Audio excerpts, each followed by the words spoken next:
Sir यहाँ पर आपके पास हो ये रहा है कि एक बेसिकली तो रॉड है ऑफ मास m और लेंथ l, यूनिफॉर्म रॉड है, वो आपका बेसिकली हिंज से लटका हुआ है, और एक मास है ऑफ और एक पार्टिकल है ऑफ मास m, वो बेसिकली u स्पीड से आ रहा है और वो बेसिकली तो रॉड से आपके पास कोलाइड कर रहा है, राइट।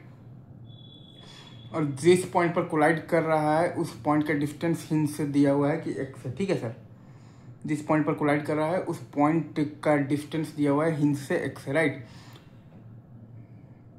तो इसमें होगा क्या कि अगर आप ध्यान देंगे ना तो हम लोग basically final speed of the particle मान ले रहे हैं कि v है, और रॉड का एंगुलर मतलब कि स्पीड फाइनल मान ले रहे हैं कि ओमेगा है, राइट। हम लोग final speed of the particle मान ले रहे हैं कि v है, और रॉड का हम लोग बेसिकली फाइनल एंगुलर स्पीड मान ले रहे हैं कि ओमेगा है, ठीक है सर। Is it true? तो इसमें अब अगर आप ध्यान दीजिएगा ना सर, तो इसमें हो ये रहा है कि ये पार्टिकल और वो रॉड पर अगर आप ध्यान दीजिएगा कि बेसिकली पार्टिकल और रॉड को अगर आप एक सिस्टम मानिएगा तो एक्सटर्नल फोर्स खाली एक ही है आपके पास, बेसिकली हिंज फोर्स, राइट। अगर आप एक पार्टिकल और रॉड को एक सिस्टम मानिएगा तो एक्सटर्नल फोर्स खाली आपके पास बेसिकली एक ही है, मतलब ये है बेसिकली हिंज फोर्स। और हिंज फोर्स का टॉर्क अगर आप देखिएगा तो हिंज के अबाउट 0 है, मतलब कि आप पार्टिकल और रॉड के सिस्टम पर बेसिकली एंगुलर मोमेंटम कंजर्वेशन लगा सकते हैं हिंज के अबाउट। आप बेसिकली पार्टिकल और रॉड के सिस्टम पर हिंज के अबाउट एंगुलर मोमेंटम कंजर्वेशन लगा सकते हैं।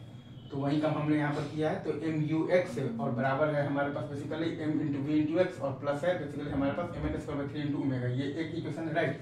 और दूसरा इक्वेशन दिया हुआ है कि यहाँ पर आपके पास जो कोलिजन हो रहा है ना उसका आपके पास basically coefficient of the restitution दिया हुआ है कि ई है, राइट। यहाँ पर आपके पास जो कोलिजन हो रहा मतलब हुआ है उसका आपके पास दिया है कि कोफिशिएंट ऑफ रिस्टिट्यूशन ई है। तो ई बराबर क्या आता है आपके पास, मतलब velocity of basically separation by आता है वेलोसिटी ऑफ अप्रोच। तो ये जो एक्स पॉइंट है, चूंकि ये रॉड बेसिकली चूंकि final speed of the particle है v और रॉड का एंगुलर स्पीड है ओमेगा, तो ये पॉइंट का स्पीड आपके पास क्या आएगा, बेसिकली आपके पास आएगा बेसिकली ओमेगा x। तो v आपके पास सेपरेशन क्या हो जाएगा ओमेगा x और माइनस v। तो v सेपरेशन आपके पास क्या हो जाएगा ओमेगा x और माइनस v, और v अप्रोच आपके पास क्या था u।